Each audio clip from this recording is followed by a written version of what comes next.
Hello world, it's Eric Roach here outside the house. I'm working on my little studio, I guess you could call it, and I took a break and I'm doing a what I'm calling Partridge Parts tutorial, I guess, if you will. I mean, it's not rocket science, but anyways, so what it is you know, you shoot a beautiful bird and it's a shame to just leave the feathers, so you can make little partridge fans out of the feathers and hang them up in your wall or whatever.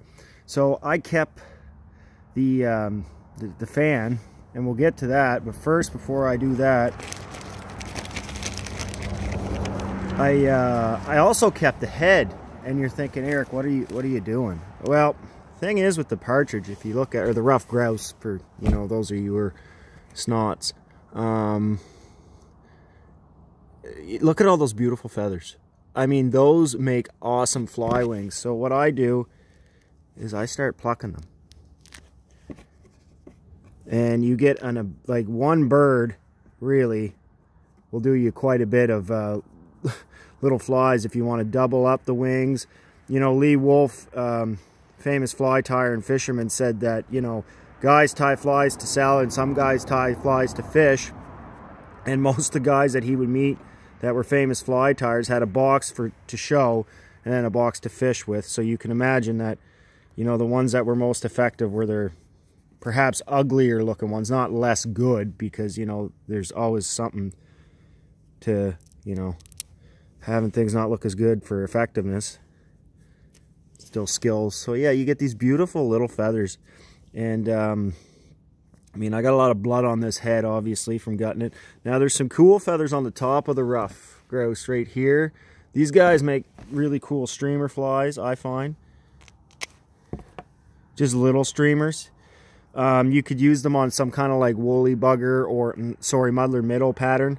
You could do some different things with it. It's pretty cool. It's, I really enjoy trying to utilize these. They're such a beautiful bird, you know. You almost feel bad shooting them, but they're too tasty and you know, too useful not to shoot. And I mean, I don't do this with every bird by any stretch of the imagination, because, well, that's a lot of feathers, right? Now, what I will tell you is the rough grouse has a lot of bugs and fleas and stuff in it. You don't want that getting into your fly tying supply.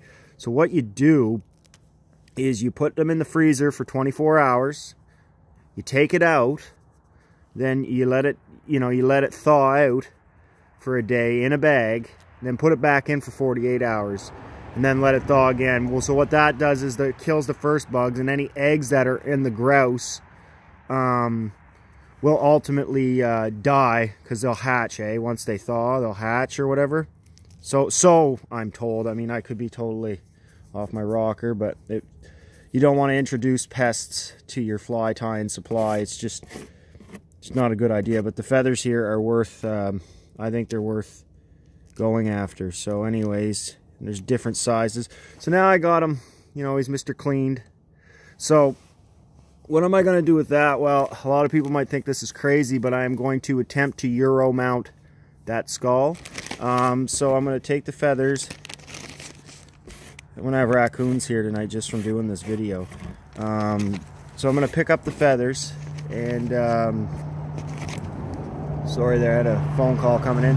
I picked the feathers, they're in the Ziploc bag. Now I'm going back to the tail feathers. So when you do a mount, unfortunately, you don't really need these guys, as beautiful as they are. These are the bottom feathers, so you take this and stick it in the bag too. These would be good flies for zoo cougars. Anyways, that's how I roll. You know, fly tying material, it adds up. Even if you spend $5 here, $5 there on freaking feathers and stuff. You know, any duck hunters, those guys get some really useful feathers for fly tying, especially like wood ducks. Okay, so then you got the back side here. All these feathers, they can come off too, which again is a shame.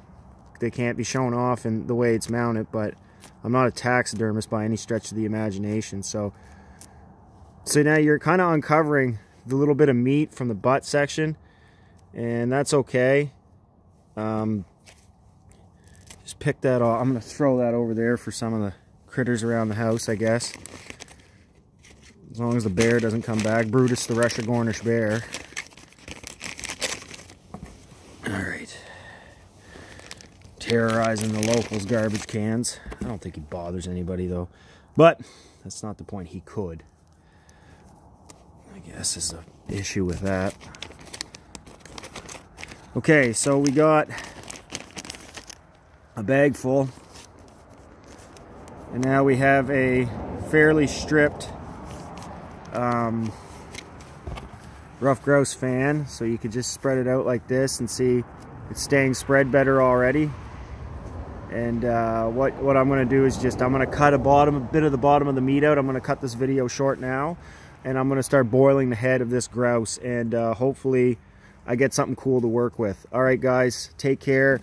I love everybody as always, and enjoy hunting season, and give it a try if you like time flies or shooting birds. All right, cheers, bye.